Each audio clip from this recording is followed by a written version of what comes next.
হঠাৎ করে চলে আসলাম আমরা ঘুরতে। এটা পার্ক না, এটা হচ্ছে নার্সারি। আসলে নার্সারির ভিতরে খুব সুন্দর সুন্দর গাছ। আমাদের সাথে আছে সিঙ্গার শান্ত ভাই এবং সিয়াম, লাবলু, আমার আর এক কলিজার ভাই। আমরা আসছি নার্সারির ভিতরে। নার্সারিতে দেখেন কত সুন্দর আম। আসলে এই ধরনের আমগুলো পাওয়া বড়।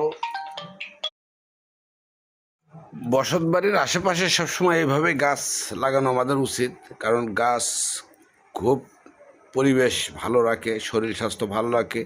বর্তমান দেশে গাছের যে পরিস্থিতি, গাছ কেউ লাগাইতেই চায় না।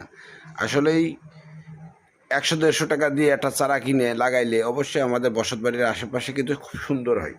আমরা কেউ এগুলা লাগাইতে চাই না, কারণ জায়গা ফেলায় রাখতে কেউ চায় না।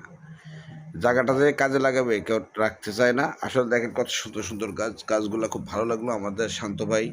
হ্যাঁ, শান্ত ভাই অবশ্যই সবাইকে সালাম দিয়েছেন, সবাই সালাম গ্রহণ করবেন।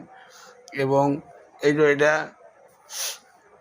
বাঁশ গাছ, বাঁশের এগুলো বেশিরভাগ পাঁচিলের গেটের সামনে যে গাছগুলো দেওয়া হয়, খুব সুন্দর গাছ, ভালো লাগলো।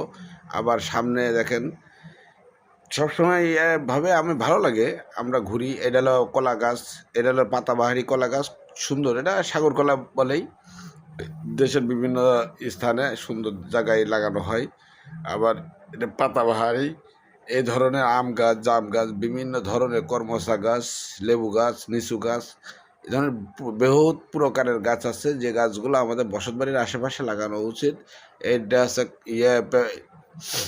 এইভাবেই জন্য আমরা সবাই সবার পাশাপাশি থাকতে পারি আর সুন্দর সুন্দর করে গাছপালা লাগাইয়ে দেশের পরিবেশটা বাঁচাইতে পারি, কারণ অক্সিজেন আমাদের খুবই দরকার। সবাই ভালো থাকবেন, সুস্থ থাকবেন, ধন্যবাদ।